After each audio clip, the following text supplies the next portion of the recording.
Vámonos pues con la línea o primer corredor cero emisiones de la Ciudad de México, una de las líneas de trolebús que todavía existen y que amenazan con desaparecer. La primera ruta de trolebuses, que como ya lo dije cuando hablé del tren ligero, terminaron por sustituir a los tranvías, se inauguró en el 51, en el siglo XX, de Tacuba a Calzada de Tlalpan, ampliándose más tarde hasta la glorieta de Balbuena. Al poco tiempo se ganó la simpatía del público, ya que pues eran más silenciosos los trolebuses que los tranvías y tenían varias ventajas. Y bueno, al final terminó ganándole la guerra al tranvía y pues este último pasó al olvido, como ya lo vimos cuando hablé de la línea del tren ligero.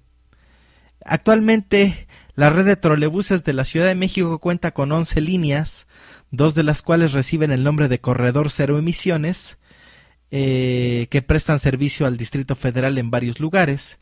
Las rutas están nombradas por letra en su mayor parte, aunque también algunas incluyen números.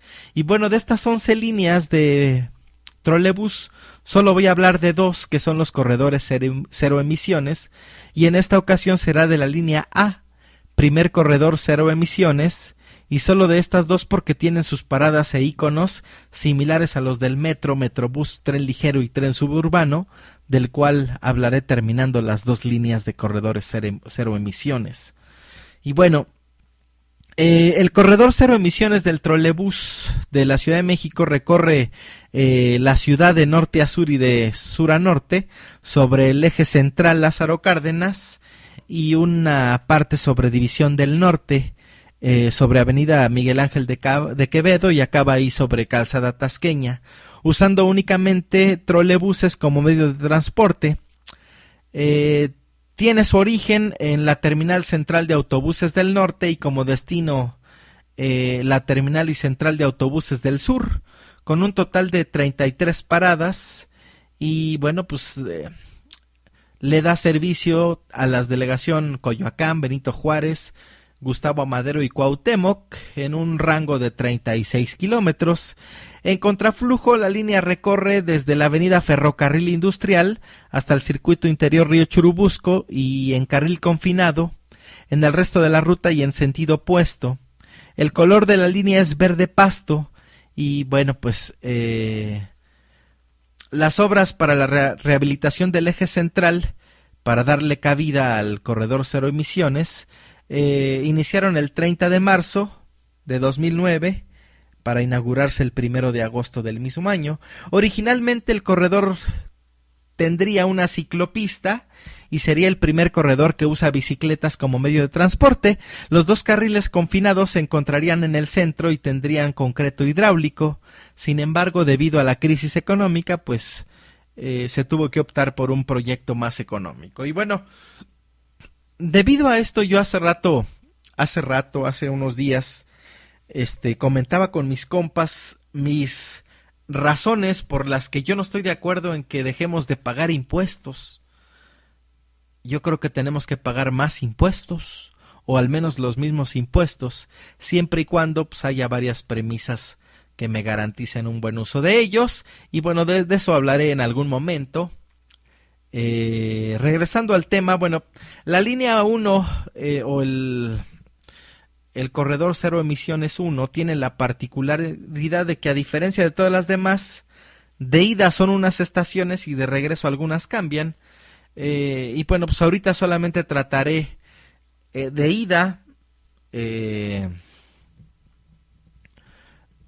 lo que es la central de autobuses del sur hacia la central de autobuses del norte. De sur a norte arranca con la terminal de autobuses del sur, como ya lo dije. El icono representa la silueta de un autobús de pasajeros y también un tren ligero, ya que la estación y parada se encuentran en las inmediaciones de la central de autobuses del sur de la Ciudad de México y de la terminal de la única línea de tren ligero de la ciudad, de la cual ya hablamos, y que va de Tasqueña a Xochimilco. La Central del Sur pues, es una de las principales centrales de autobuses de la Ciudad de México, ofreciendo conexiones a gran parte del sur y sureste del país. Por esta terminal sales para Acapulco o para Cuernavaca, para quien no lo sepa. Y bueno, hablando de la Central de Autobuses del Sur, les comparto una carta que un lector mandó hace unos meses al Excelsior y que se emparenta demasiado con los 2 asaltos que he sufrido, igualmente en este tipo de autobuses. Ciudad de México, 17 de mayo. El siguiente relato fue enviado por un lector a Excelsior. Retrata las situaciones de primera mano que viven los habitantes de este país y de esta ciudad. Lugar: Central de Autobuses del Sur, Tasqueña, México, Distrito Federal. Nos disponemos a abordar el autobús de la línea Turistar Futura, primera clase, corrida 09073, proveniente de la ciudad de Cuernavaca, con destino directo primero a Querétaro, luego a León y finalmente a Aguascalientes, salida a las 5 de la tarde. Es una corrida de primera clase directa, o sea, sin paradas ni abordajes intermedios. Comenzamos a abordar el autobús e inmediatamente algo detectamos que no estaba bien. Señorita, ¿no nos van a revisar ni el equipaje de mano? Es un trayecto largo. No, señor, la empresa no tiene personal ni políticas para revisar o videograbar a los pasajeros. Con ello, pues obviamente la empresa ahorra varo, ¿no? Salimos de la Ciudad de México con el autobús totalmente lleno, más de 40 personas, y un poco más adelante, 45 minutos aproximadamente, nuevamente la sensación de que algo no estaba bien. En un lugar llamado Los Remedios se detiene el autobús para recoger 2 pasajeros que suben sin ningún control y sin ningún registro. Una señora que regresa a Querétaro y un individuo como de 25 años con una pistola escuadra escondida en sus ropas. Esta parada está debidamente autorizada por la empresa, a pesar de ser una corrida directa en la cual no deben abrir las puertas de la unidad hasta no llegar al destino y menos subir pasajeros. La empresa con esos pasajes se gana un billete más, aunque no estoy seguro si la empresa dé la instrucción de que no se suban y el chofer, por ganarse un varo más, lo suba, no lo sé. 1 hora más de trayecto, el individuo armado, que nadie lo ha detectado, comienza a hacer llamadas a través de su teléfono celular. Se levanta y se va directo a la cabina del conductor, amaga a este con el arma y lo golpea, ordenándole que se detenga. La unidad se detiene, abre la puerta y lo abordan otros 4 individuos también armados. En cuestión de segundos comienzan a gritar y a golpear pasajeros, exigiéndoles todas sus pertenencias. No respetan a mujeres, niños o personas mayores. A todos los golpean por igual, con saña y ferocidad. Se llevan todo: relojes, teléfonos, computadoras, equipajes de mano, y no nos dejan más que lo que llevamos puesto. En menos de 5 minutos todo está concluido. Se bajan los 5 individuos con el botín y se dispersan por el campo. El autobús arranca y dentro de nuestro aturdimiento detectamos nuevamente que algo no está bien. Señor conductor, ¿por qué abandonamos el lugar de los hechos? Todavía tenemos algunos teléfonos celulares. Vamos a quedarnos aquí y llamar una patrulla. Posiblemente anden por el rumbo estos ladrones y si los detienen podremos identificarlos y recuperar nuestras pertenencias. ¿Cómo se ve? Desgraciadamente, que este compa pues nunca ha ido al MP y nunca ha ido a levelear su frustración y a querer madrear a estos pendejos, porque la verdad es que uno solamente va a perder el tiempo ahí. El chofer contesta: no puedo. Las políticas de la empresa me ordenan irme del lugar de los hechos hasta la próxima caseta de pago. La empresa no tiene por qué afrontar engorrosos trámites de policías, denuncias, ministerios públicos, identificaciones, etcétera. No, ellos están exclusivamente para ganar dinero, no tienen ninguna responsabilidad en la integridad de sus pasajeros. En la caseta de pago, 80 kilómetros más adelante, encontramos una patrulla del Estado de México y no tienen ni idea de qué hacer. No identifican el lugar del asalto y, lo más importante, ya ha pasado un tiempo valioso para localizar a los asaltantes. Ni tanto, porque siempre son los mismos y seguramente están coludidos. Emprendemos nuevamente nuestro camino hacia la ciudad de Querétaro. Se siente dentro del autobús un pesado ambiente de coraje y frustración, causado más que nada por las pifias y las políticas irresponsables de una empresa que sobrepone sus intereses económicos a la seguridad de sus pasajeros. En la terminal de Querétaro aborda el autobús el gerente de la empresa y nos ofrece llevar a algún pasajero herido, que hay varios, a que reciban tratamiento. Sin embargo, nuestra inquietud estriba en saber qué va a hacer la empresa para indemnizarnos o recuperar algo de lo que nos quitaron. El gerente, una persona de apellido Reséndiz, es tajante: la empresa de autobuses Turistar Futura, operada por Autobuses Estrella Blanca, no tiene ninguna responsabilidad con sus pasajeros en caso de asalto dentro de la unidad, aun cuando dicho asalto se haya producido por negligencia de la misma. Por lo tanto, no hay ni un solo centavo de indemnización, no hay revisiones a los pasajeros ni a su equipaje de mano antes de abordar. Las veces que me han asaltado han revisado, ¿sí? Han revisado según muy minuciosamente y al final nos han atracado. Entonces eso no es garantía. Se seguirán haciendo paradas intermedias autorizadas por la Secretaría de Comunicaciones y Transportes para subir pasajeros sin ningún control en puntos intermedios a la ruta. En caso de asalto, el conductor se marchará del lugar de los hechos inmediatamente hasta llegar a la próxima caseta de pago. Él o los pasajeros que así lo deseen pueden hacer un reporte a la empresa y posiblemente esperar alguna contestación o algún "usted disculpe". Ya no queda nada que hacer. Sabemos que el reporte ante la actitud de la empresa es tiempo perdido. Nos vamos a nuestra casa con un sentimiento que ya muchos, pero muchos mexicanos tenemos. Y bueno, pues este fue un caso que desgraciadamente se repite y se repite en las carreteras del país y nadie hace nada. Ni las empresas, ni la policía, nadie. De repente por ahí perdido en alguna portada roja sale con que mataron a algún señor que quería rebelarse al asalto, o bien, en el mejor de los casos, perdón por no ser políticamente correcto, resulta que amanecemos con la noticia que han matado a un rata más. Y bueno, pues por ahí está cabrón. Y bueno, le sigue la estación tasqueña, que se emparenta en todo con la de la línea 2 del metro, de la cual ya hablamos. La estación toma su nombre de la avenida Tasqueña, con S, o Taxqueña con X, donde se encuentra ubicada. El icono representa la silueta de la luna, deidad adorada en la zona de Culhuacán, ubicada al final de la calzada tasqueña. Al parecer el icono y el nombre de la estación no guardan relación alguna. Por acá yo he rolado mucho, ya que más de la mitad de mi vida pues he vivido por el sur de la ciudad. Y bueno, en el extremo oriente de la actual avenida Tasqueña se encuentra el pueblo de Culhuacán. Culhuacán era un asentamiento existente antes de la llegada de los aztecas mexicas a la zona del Valle de México. Este asentamiento estaba formado por grupos que salieron de Teotihuacán a su caída, y eran por esto adoradores del sol y la luna. Era costumbre de los mexicas tomar deidades o imágenes de las mismas de los pueblos conquistados, por lo que tomaron de Culhuacán imágenes y figuras de adoración a la luna y la fecundidad femenina.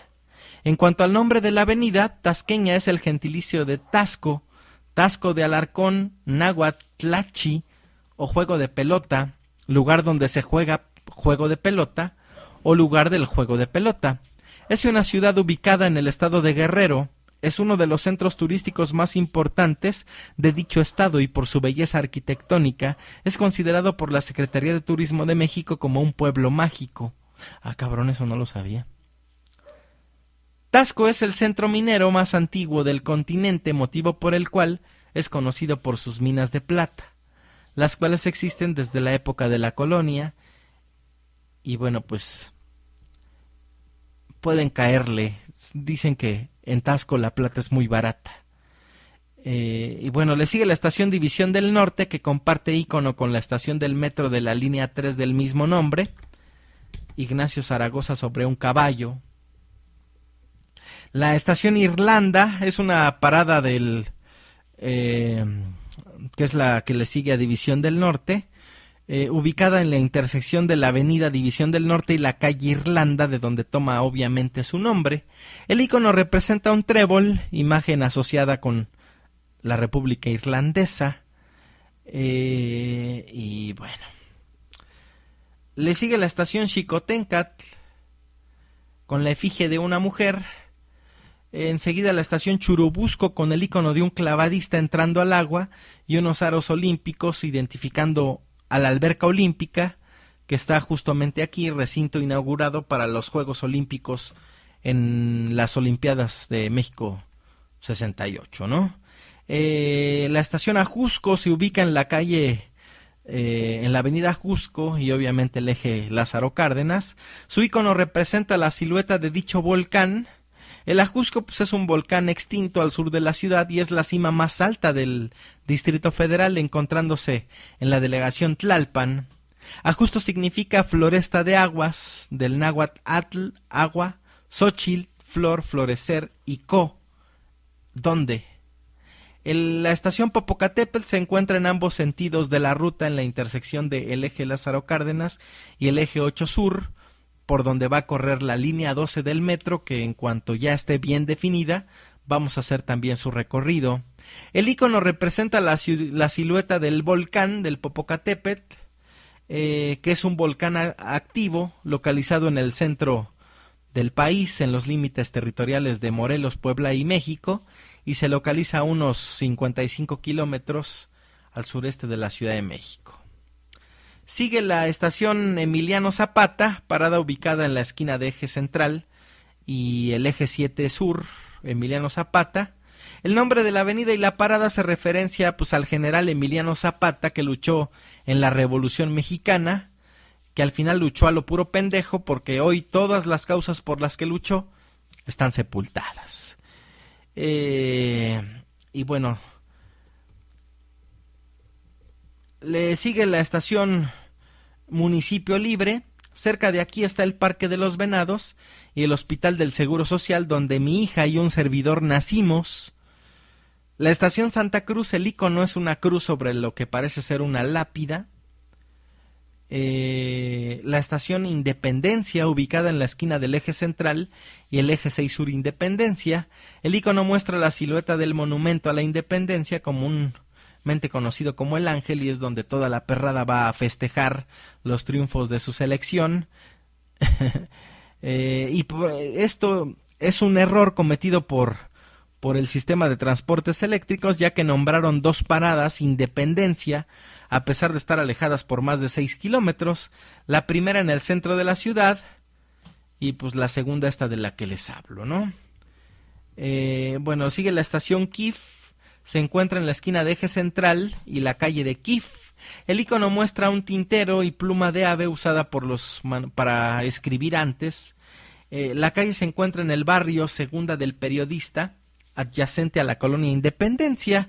La nomenclatura de las calles son seudónimos de periodistas, que en este caso Kif es el seudónimo del periodista Santiago R. de la Vega, un periodista de Monterrey, caricaturista y revolucionario, simpatizante de Flores Magón. Y bueno,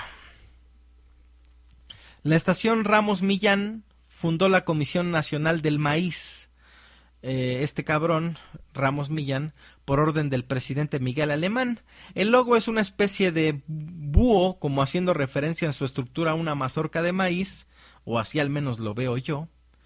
Y bueno, le sigue la estación Guipúzcoa, y tiene como icono 3 árboles mismos que forman parte del escudo de la provincia española llamada Guipúzcoa. La estación Correspondencia tiene como icono un sobre, ya que está justo en la colonia postal, misma donde yo anduve por algún tiempito dando molestias. Muchas gracias desde acá, si es que todavía me escuchan por allá. La estación Centro Scope, ubicada en la esquina de Eje Central Lázaro Cárdenas y el Eje 4 Sur Xola, debe su nombre a la cercanía con las oficinas centrales de la Secretaría de Comunicaciones y Transportes, la cual fue conocida en un tiempo como Secretaría de Comunicaciones y Obras Públicas, SCOP. Y su logo, bueno, pues es la silueta de uno de los edificios de este complejo, ¿no? Y bueno, la estación Soria, ubicada en la esquina del eje central y la calle de Soria en la colonia Álamos. El icono es tomado de una simplificación del escudo de armas de la ciudad y de la provincia de Soria en España. Todas las calles de dicha colonia llevan nombre de ciudades y provincias españolas. La estación Viaducto, ubicada en la esquina de eje central y el viaducto Río Piedad, su icono representa una simplificación del paso a desnivel de eje central sobre el viaducto, ubicada justo ahí sobre esa arteria complicada del Distrito Federal. Uno de los mayores problemas que afrontan las grandes ciudades como el Distrito Federal, pues es el tránsito, y bueno, pues para contrarrestar esto, el departamento del Distrito Federal de aquel entonces pensó como una posibilidad para aprovechar algunas olas constituidos por los ríos que atravesaban la ciudad, entubar estos en su parte central y utilizar sus márgenes para la construcción de vías rápidas. El río de la Piedad es el que presentó las mejores condiciones para crear una vía como lo fue el viaducto. Ok. La estación Lázaro Cárdenas, la imagen de la estación es el general Lázaro Cárdenas del Río, presidente de México, y fue famoso este cabrón por la nacionalización del petróleo, ¿no? Por cierto, me parece que nunca les he hablado de esta arteria de la ciudad tan importante y tan frecuentada por mí y que tanto me gusta. El eje central Lázaro Cárdenas, o simplemente eje central, sustituyó a los 6 nombres con que era conocida esta vía. Los dos más recordados son la avenida San Juan de Letrán y la avenida Niño Perdido, divididas por la avenida Arcos de Belén. Además, el actual eje central comprende lo que era la avenida Panamá, al sur del eje 8 Sur hasta la calle Ajusco, y el tramo sur de la calle Ajusco que lo une con Río Churubusco, y al norte la calle Gabriel Leiva y la antigua calle de Santa María la Redonda, ampliada hasta entroncar con la avenida de los Insurgentes. El nombre fue adjudicado durante el proyecto urbano de transporte que dio paso a los ejes viales en la capital de México, e incorporó estas avenidas para crear una línea sagital. Durante este proyecto el flujo vial fue modificado, pasando de ser doble sentido a tener exclusivamente la dirección sur a norte, y bueno, así sigue hasta hoy, ¿no? A partir del 2009, en mayo, como ya lo comenté, se comenzaron las obras del corredor cero emisiones, que empezó a funcionar en agosto del 2009, ¿no? Y bueno, actualmente el tramo que comprende de norte a sur, previo a la llegada del puente de Santiago a Tepetlac, se encuentra en construcción la autopista de peaje que conectará a Ecatepec con Tlalnepantla, llamada Los Remedios Ecatepec, en su tramo que atravesará el Distrito Federal a lo largo de 4 kilómetros, atravesando colonias tales como La Progreso Nacional, Guadalupe Proletaria, Ampliación Guadalupe Proletaria y Tres Ánegas. Esta obra se realiza sobre el canal del Río de los Remedios y se conectará con el Arco Norte, situado paralelamente a la avenida Vallejo, que colinda con eje central. Estas obras se suman a las distintas vialidades que pretenden ayudar a mejorar la vialidad sobre el eje central, ya que al unirse con el Estado de México, pues presenta problemas, ¿no? Según esto la van a terminar para 2012, al final de 2012, y pues a ver. Y bueno, tal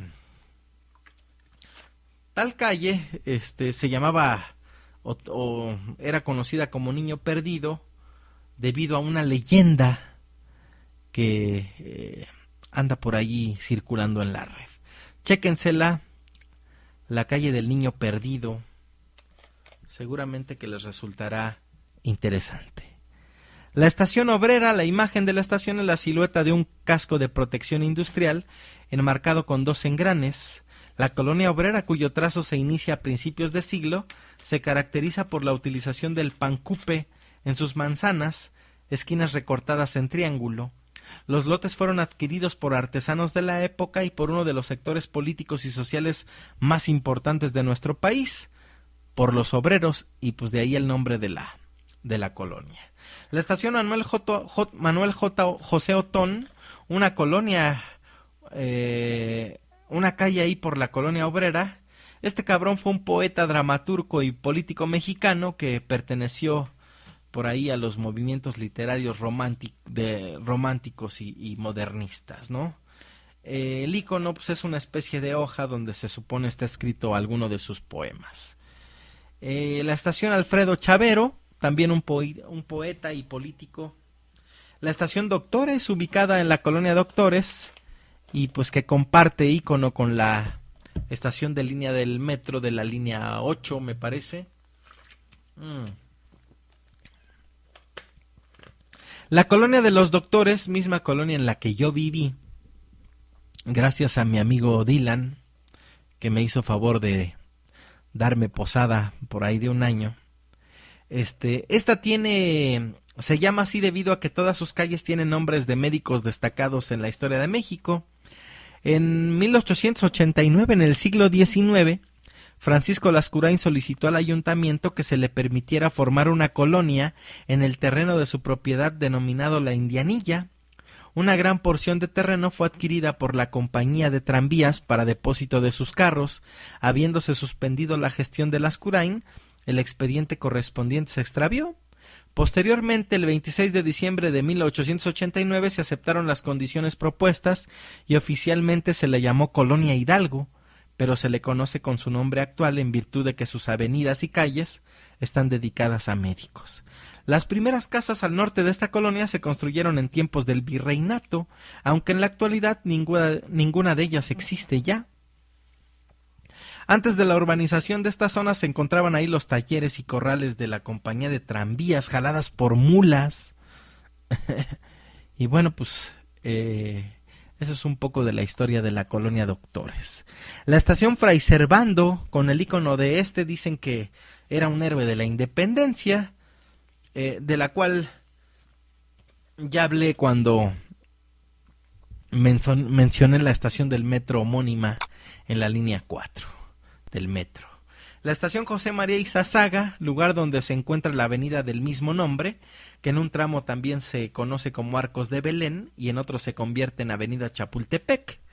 José María Izazaga se dice que ayudó a toda la banda independentista de México, ¿no? Sigue la estación Vizcaínas, está a la entrada o a la puerta del Colegio de las Vizcaínas.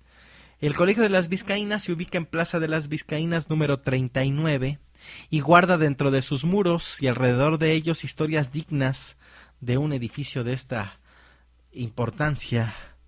En 1732 los miembros de la cofradía de Aranzazú dictaminaron fundar el Real Colegio de San Ignacio de Loyola para niñas naturales y oriundas de las vascongadas y cualesquiera otra raza española, amparando también a las viudas, abriéndose así en la Nueva España una renovación pedagógica que dio a la mujer novohispana mejores posibilidades educativas, con una sólida instrucción religiosa, pero sin las limitaciones del claustro, ya que no era regenteado por el clero, sino que tenía patrocinio real, aunque independiente en el manejo de sus constituciones.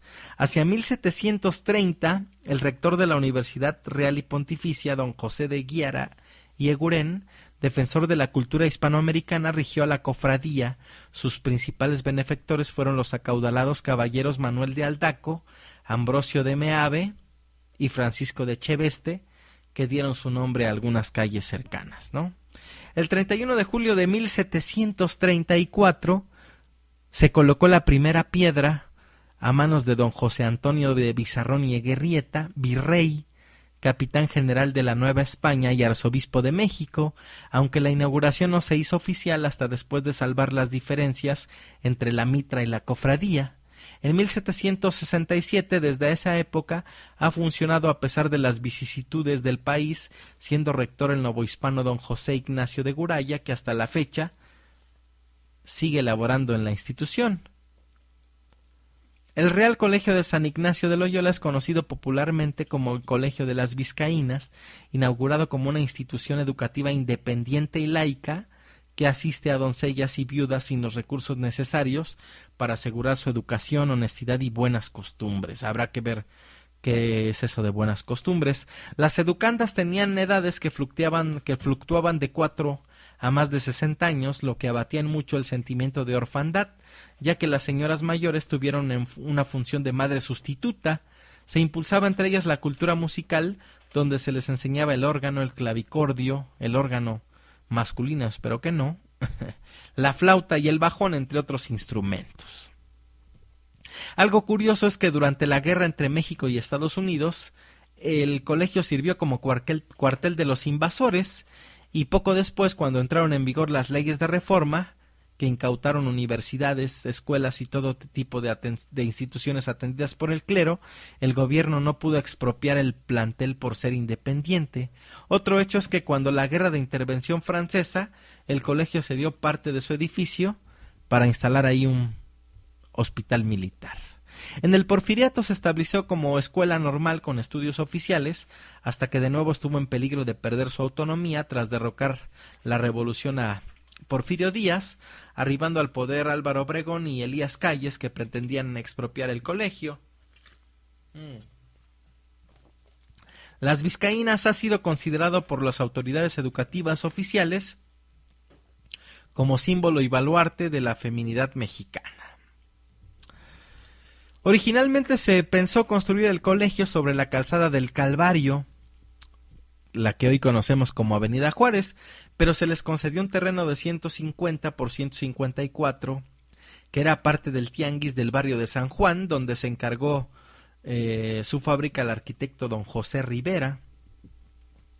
La iglesia del colegio tenía un carácter estrictamente privado y estaba lujosamente amueblada, con bellos retablos, tribunas y rejas hacia la calle.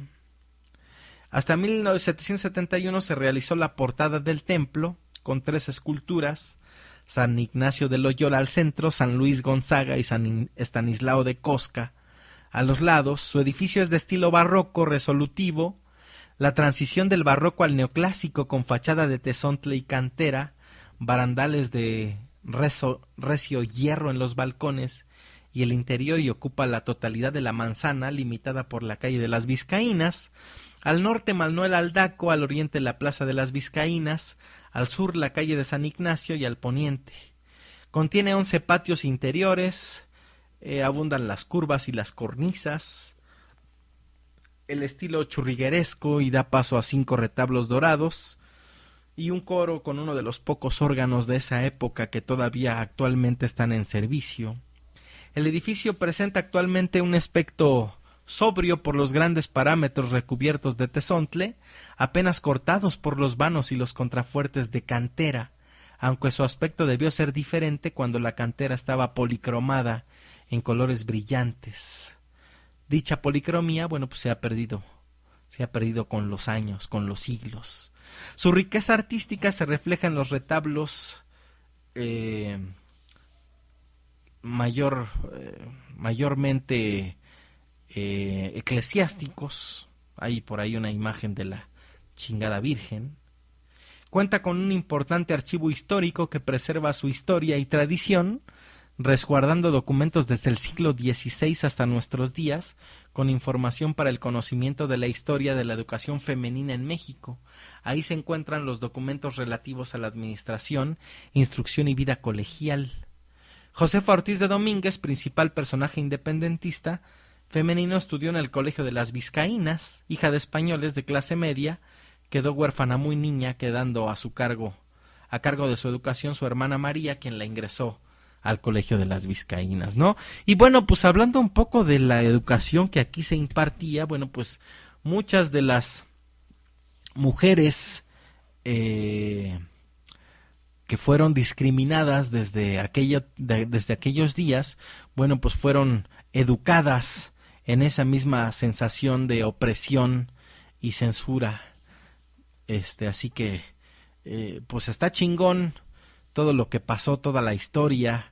Aquí se aprendía a leer, a escribir, nociones básicas de matemáticas, además de bordar, coser y cocinar.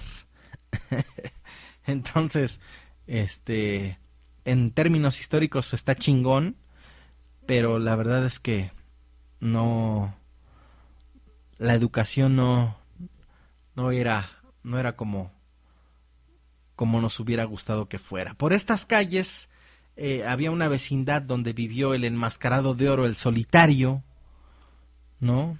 Cerca del Colegio de las Vizcaínas se ubican sobre la calle Bolívar 3 cantinas, la India, la Parroquia y la Mascota, donde el turista nacional e internacional que ha visitado el colegio pues puede rifarse con un trago y unas botanas, y pues ahí seguramente conversar sobre lo que ahí, la historia que ahí ha acontecido, ¿no? Se tiene el dato de la existencia para el 23 de febrero de 1814 de una pulquería denominada de Marmolejo que se encontraba en la calzada de Tlalnepantla. Otra información dice que a principios de siglo existían más de 400 vinaterías y había más de 200 pulquerías. Ya en el siglo XX se inauguró el cabaret Linterna Verde a un costado del colegio mismo que funcionó de 1936 a 1955, es decir, el cabaret Linterna Verde fue mucho antes que el buen Green Lantern, personaje de DC Comics, que está próximo a estrenar su, al parecer, fea película, pero bueno, pues a ver. Luego del nombre de Linterna Verde, el cabaret se llamó Los Claveles y Club Verde. Y bueno, pues cuando se clausuró el sitio fue ocupado por una fábrica de conservas y después por una unidad de limpia de Distrito Federal. Ese cabaret pues estaba grande y bueno, pues así de tradiciones y de historias nos encontramos en el centro de nuestra Ciudad de México. La estación República de Uruguay, la parada del trolebús, se encuentra en la esquina de Eje Central y la calle República de Uruguay. Y el icono representa al Sol de Mayo, que está presente en la República de Uruguay, ¿no? Y bueno. Le sigue la estación Madero con la imagen de Francisco y Madero.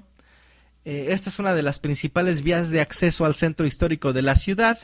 La calle comienza a partir del Eje Central y continúa en la Avenida Juárez y desemboca en el Zócalo capitalino, ¿no? Y debe su nombre pues en honor de Francisco I. Madero, un político antireeleccionista que en algún momento se convirtiera en presidente de la República y uno de los personajes más importantes a según de la Revolución Mexicana.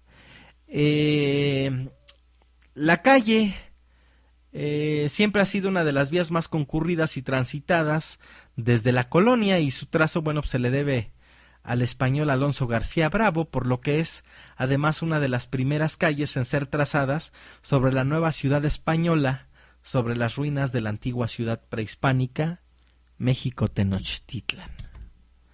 Ha cambiado su nombre con el paso del tiempo debido a la nomenclatura aplicada y a la designación de calles que se hacía a los oficios o gremios. De esta manera, en el tramo comprendido entre las actuales Eje Central, que en ese tiempo era San Juan de Letrán, y Bolívar se denominaba como Primera y Segunda de San Francisco, entre Bolívar e Isabel la Católica como Calle de la Profesa, y entre Isabel la Católica y Plaza de la Constitución como Paseo de los Plateros, nombre que rescata y evoca la vocación de esta calle como sitio predilecto para paseo y por su variedad comercial.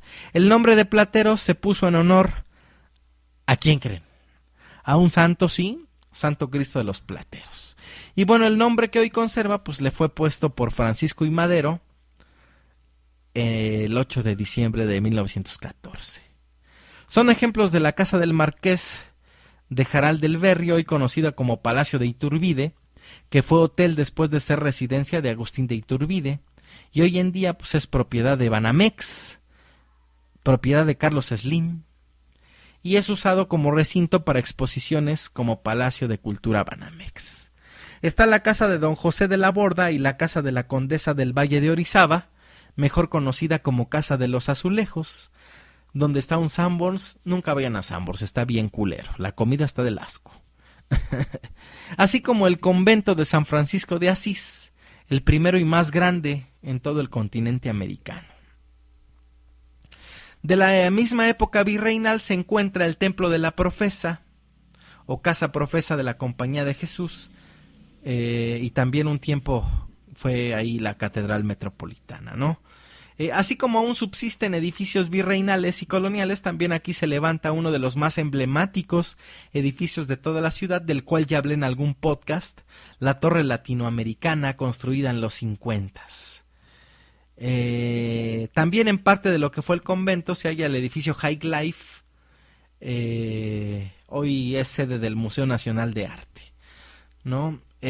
Por ahí también está el Templo Expiatorio Nacional, o el Templo San Felipe de Jesús, el Templo de San Francisco, el edificio La Mexicana frente al Templo de la Profesa, que fuera un famoso café, el edificio La Esmeralda, que albergó a unas joyerías y ahora tiene un mix-up, y bueno, también tiene ese edificio el Museo del Estanquillo, que exhibe la colección de juguetes que el escritor mexicano Carlos Monsiváis le donó a la nación, ¿no? Carlos Monsiváis, que donde quiera que esté de poca madre. Le sigue la Estación Bellas Artes, de la cual ya hablamos ampliamente cuando hablamos de la estación del metro de la línea 2 o de la línea 8. Sigue la Estación República de Perú, que tiene una llama como símbolo peruano. En esta calle pues está la legendaria Arena Coliseo, precisamente en Perú 77, la arena de lucha libre del Consejo Mundial de Lucha Libre, que hoy está pa'l perro. La Estación Luna, la parada del trolebús Luna, se encuentra en la colonia Guerrero, y esta cuenta con varias calles con nombres de cuerpos celestes, incluyendo Sol, Luna, Saturno, Estrella, Marte. La Luna es el único satélite natural de la Tierra y el quinto satélite más grande del Sistema Solar, aunque por ahí leí hace poco que no es el único satélite de la Tierra, creo que hay otros 2. Pero bueno. La Estación Flores Magón, de la cual ya hablé en la estación homónima del Metrobús. La Estación Manuel González, y que debe su nombre al eje 2 Norte. La Estación Chopin, con la efigie del músico. La Estación Río Consulado, en la esquina de eje central y Río Consulado, obviamente. La Estación Poniente 112. Y al final la Estación Terminal de Autobuses del Norte, que el icono representa la silueta de un autobús de pasajeros, ya que la estación y parada se encuentra en las inmediaciones de la Central de Autobuses del Norte de la Ciudad de México, ¿no? El icono, como ya lo dije, pues es un autobús de pasajeros, ¿no? La Terminal Autobuses del Norte, bueno, pues tiene varias líneas de autobuses, la ADO, ADOGL, Omnibus, Herradura de Plata, Flecha Amarilla. Tiene 70 andenes en 6 salas de espera, y bueno, pues sus destinos van a Aguascalientes, Celaya, Colima, Guadalajara, León, Irapuato, Puerto Vallarta, Monterrey, Manzanillo, Querétaro, San Miguel Allende, Zamora, Michoacán, etcétera, ¿no? Y bueno, pues es así como concluimos este viaje mágico y misterioso por la línea A del corredor cero emisiones de la Ciudad de México.